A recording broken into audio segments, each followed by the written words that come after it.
Hello friends, welcome to our YouTube channel engineering classes. So आज जो हम आपके साथ न्यूज़ डिस्कस करने लगे हैं डेली नॉलेज बूस्टर में, वो कुछ इस तरह की है। ये देखो ध्यान से।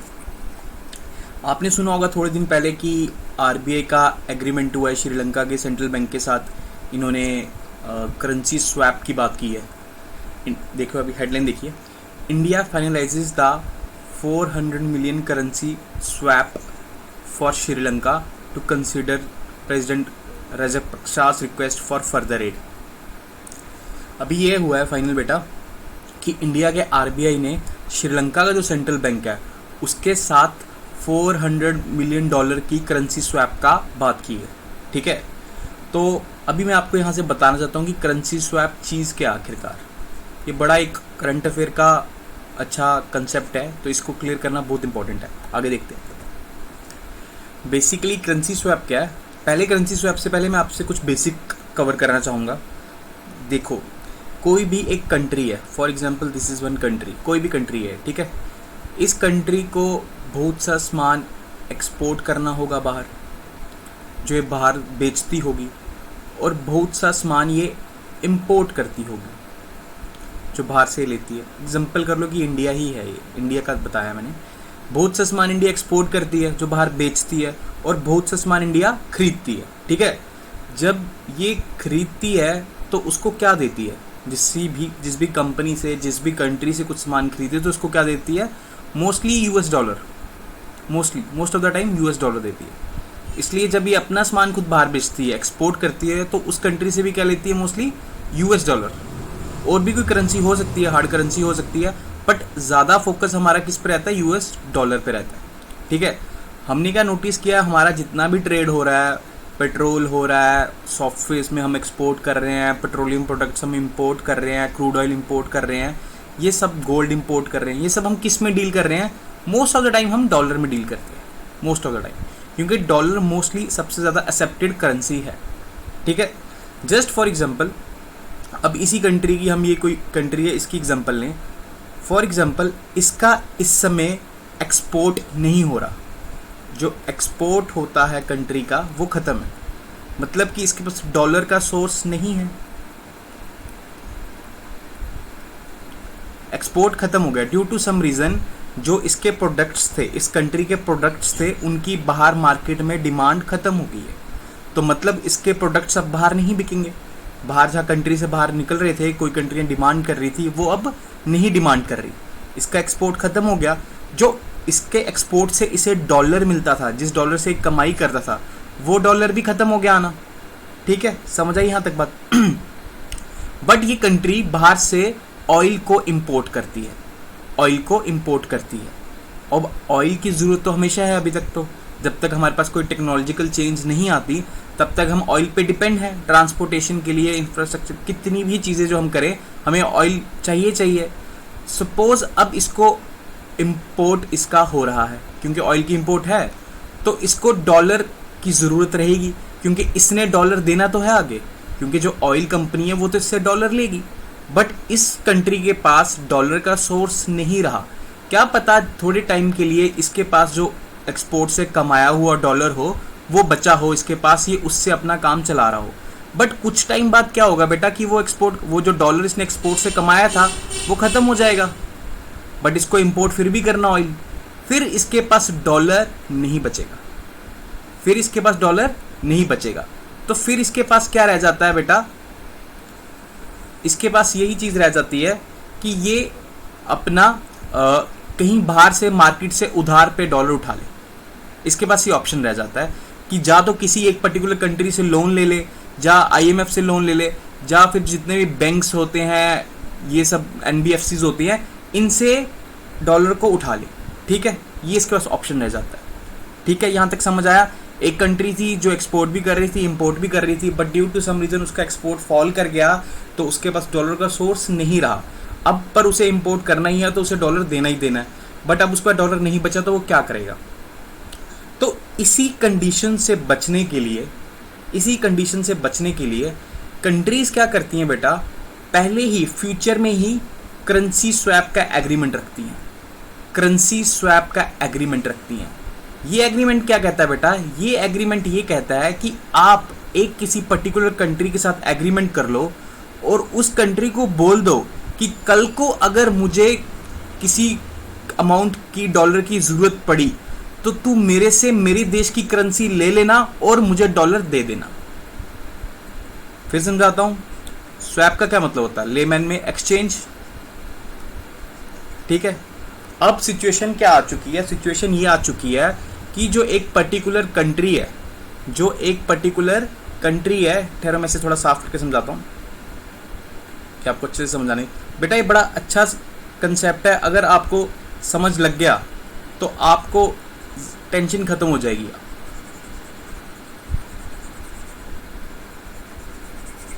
कैसे होता है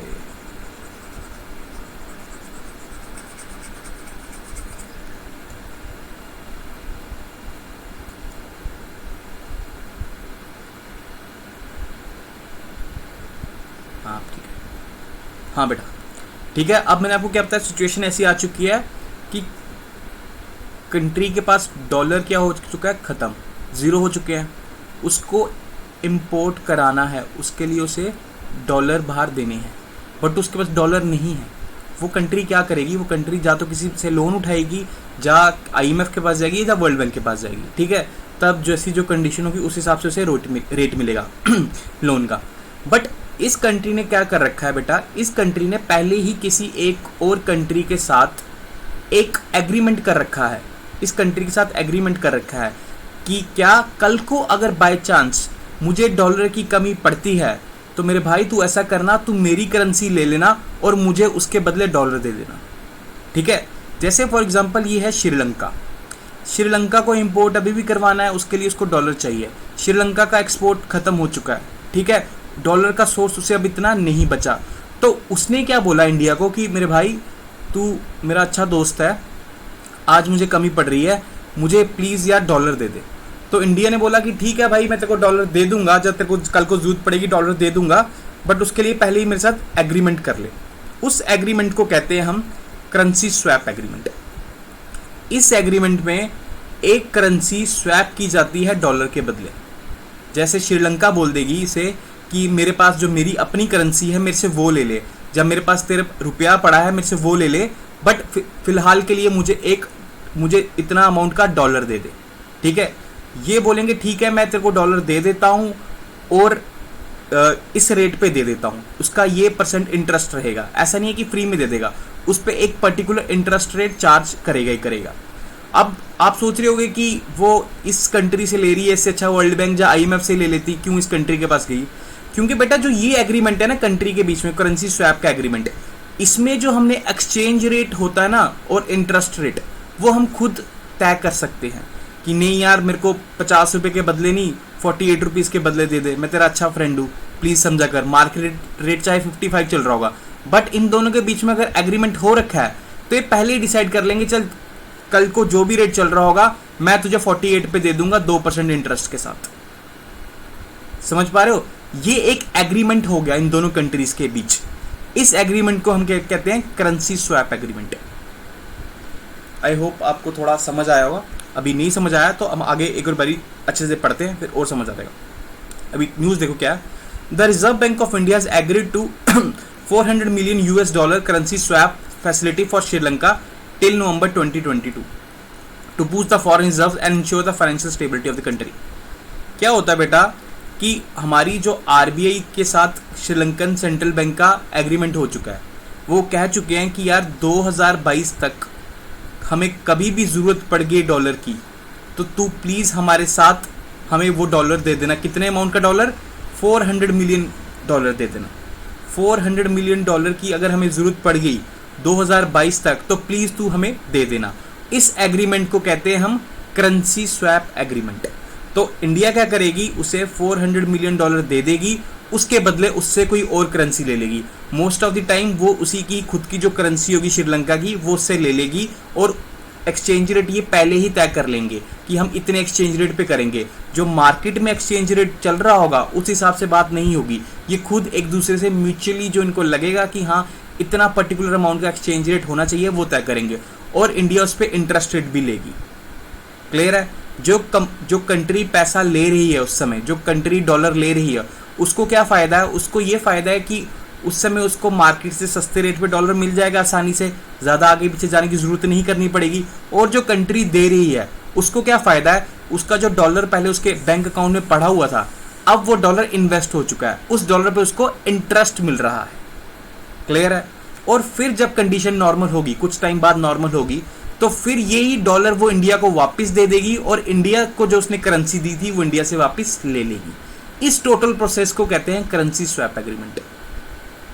क्लियर है, समझ आ रहा है?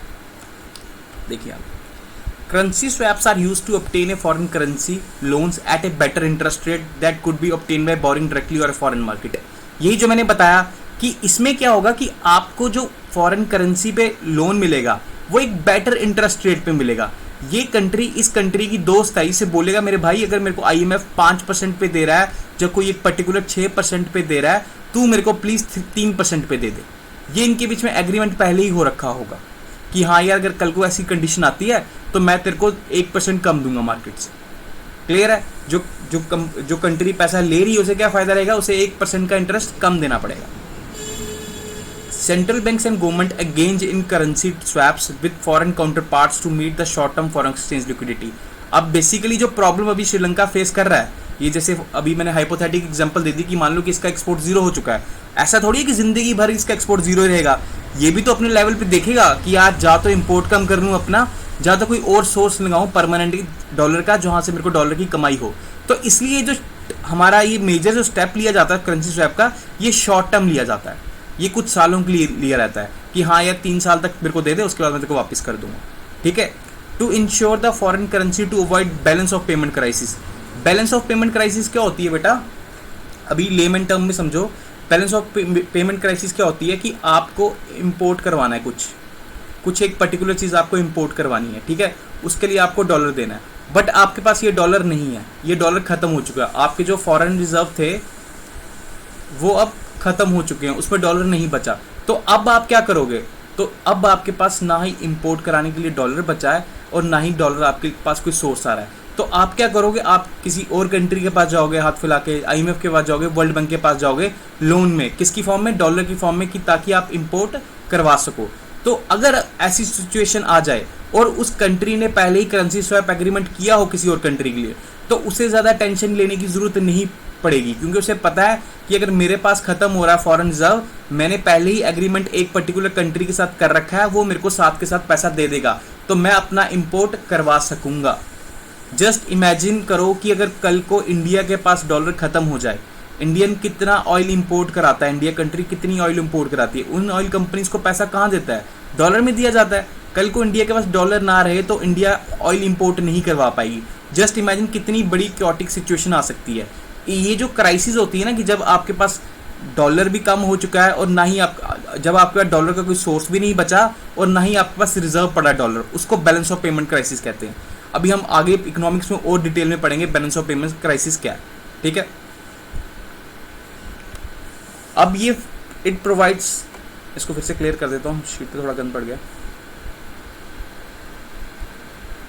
The facility provides the flexibility to use this reserves any time.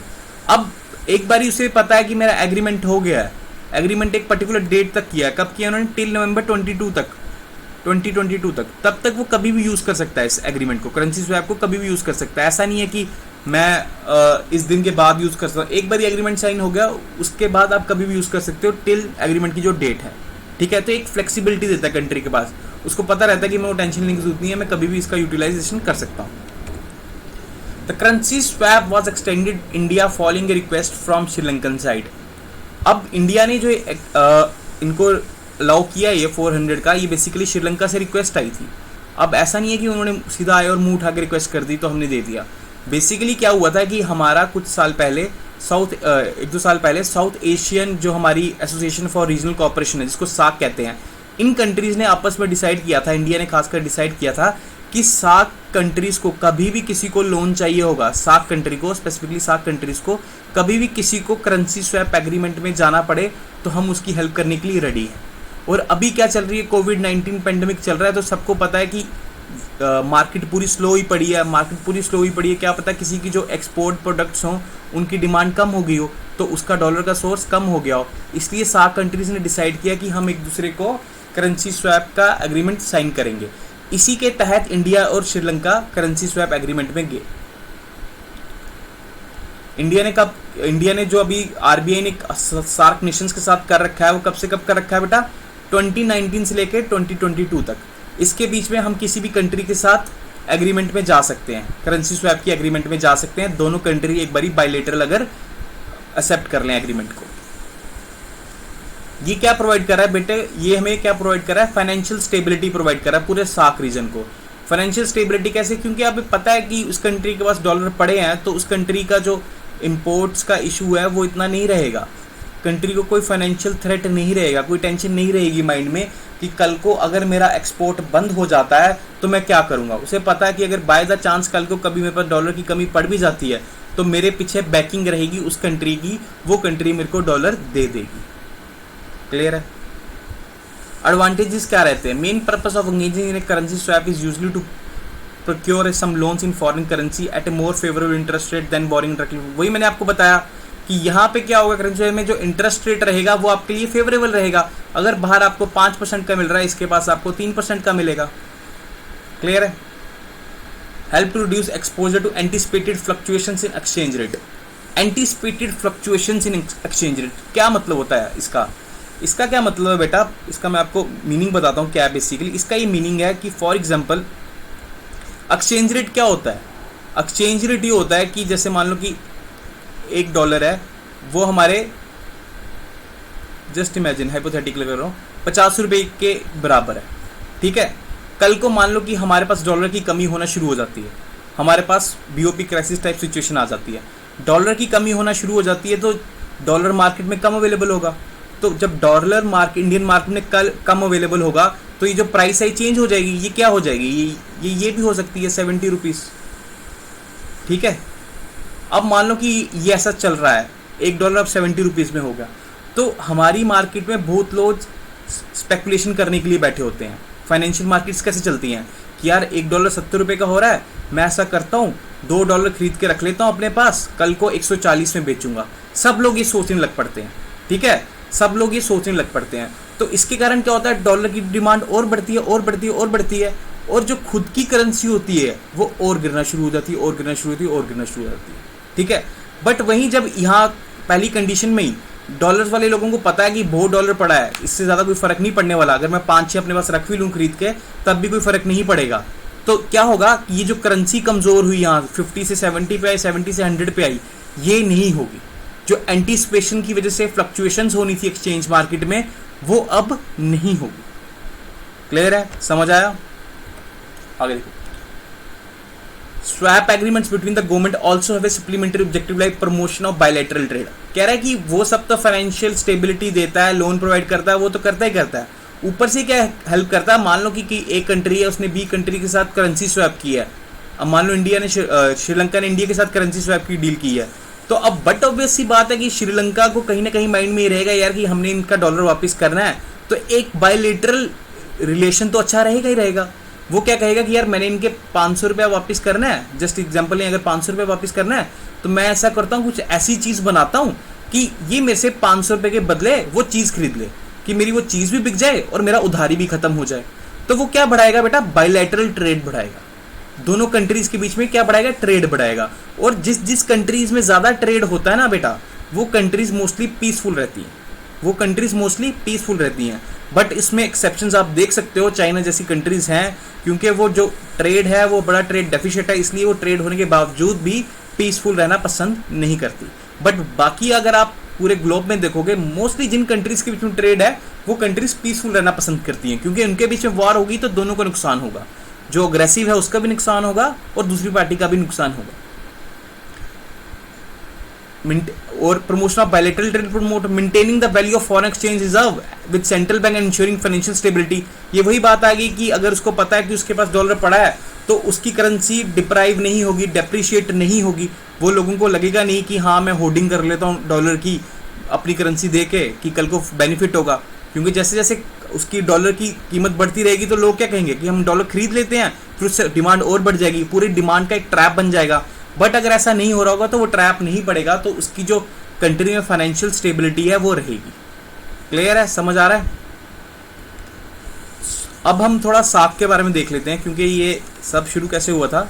हमारा जो स्वैप एग्रीमेंट हुआ है इंडिया और श्रीलंका के बीच में अभी वाला, इसका बेसिकली पीछे बैकग्राउंड क्या है कि इंडिया ने सार्क नेशंस को सबको बोल रखा हुआ है कि आप हमारे साथ ये कर सकते हैं, एग्रीमेंट कर सकते हैं करेंसी स्वैप का, जिसके कारण श्रीलंका ने हमारे साथ किया है। तो अब हम थोड़ा सार्क की बात की तो थोड़ा सार्क को डिस्कस कर लेते हैं। सार्क चीज़ क्या? South Asian association and regional cooperation, ये है एक तरह का ग्रुप बनाया गया कंट्रीज का, ठीक है, जो किसके थ्रू बनाया गया था? सार्क चार्टर के थ्रू बनाया गया था 8 दिसंबर 1985 में। इन कंट्रीज ने आके मिलके सोचा कि हम एक अपना ग्रुप बनाते हैं जो यहाँ की डेवलपमेंट के लिए हेल्प करेगा। हम सारी कंट्रीज आपस में कोऑपरेशन में रहेंगी और यहाँ की डेवलपमेंट में हेल्प होगी। कौन कौन सी कंट्रीज है बेटा इसमें देख लेते हैं। बांग्लादेश, भूटान, इंडिया, मालदीव, नेपाल, पाकिस्तान, श्रीलंका। ये सबसे पहली बारी कब मिली थी? 1981 में।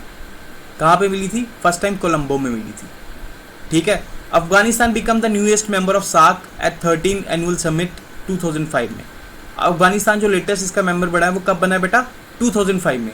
इसके हेडक्वार्टर कहाँ पे बेटा? काठमांडू, नेपाल में, ठीक है। ये सिर्फ फैक्चुअल छोटा मोटा इन्फॉर्मेशन है, ये भी याद रखना इसकी हेडक्वार्टर्स कहाँ पर हैं। फिर इसके अंदर और भी छोटी छोटी बॉडीज़ हैं, उनके बारे में भी देख लेना, ठीक है। आगे देखते हैं। अगर हम देखना चाहें तो ये रहा मैप पे, मैंने आपको दिखा ही देता हूँ। ये अफगानिस्तान आ गया, ये पाकिस्तान, इंडिया, नेपाल, भूटान, बांग्लादेश, श्रीलंका, मालदीव, सारी कंट्रीज हमने यहाँ देख ली जो किसमें अंदर है? सार्क का पार्टिसिपेट है। SAARC comprise of 3% of the world's area. जितने भी दुनिया का हमारी अर्थ का हिस्सा, उसका 3% हिस्सा सार्क कंट्रीज का है। 21% of the population and 3.8% of the global economy. जितनी भी ग्लोबल इकोनॉमी चल रही है उसका 3.8% है। क्लियर है, समझ आया? आई होप आपको करेंसी स्वैप एग्रीमेंट समझ आया होगा। ये कोई इतना वो नहीं है, बट काफ़ी बच्चे होते हैं जो करेंसी स्वैप एग्रीमेंट को समझ नहीं पाते। आई होप आपको क्लियरली समझ आया होगा है क्या। कुछ नहीं है बेटा, है बस इतना ही है कि एक कंट्री के पास डॉलर खत्म हो चुके हैं, उसने पहले ही दूसरी कंट्री के साथ एग्रीमेंट कर रखा है कि मेरे भाई जब मेरे पास डॉलर खत्म हो जाएंगे मैं तेरे को अपने 400 रुपया दे दूंगा, तू उसके बदले जितने डॉलर होंगे मेरे को दे देना। बस ये छोटी सी बात है, इसको करेंसी स्वैप कहते हैं। कल को जब मेरे पास डॉलर वापस आ जाएगा मैं तेरे को तेरे डॉलर वापस दे दूंगा, तू मेरे को मेरे 400 रुपये वापस दे देना, खत्म बात। This is currency swap. I hope आपको क्लियर होगा अब, ठीक है। Thank you. अगर आपको कुछ समझ आया इस वीडियो से प्लीज़ इसे लाइक कीजिए, शेयर कीजिए, सब्सक्राइब कीजिए। Thank you.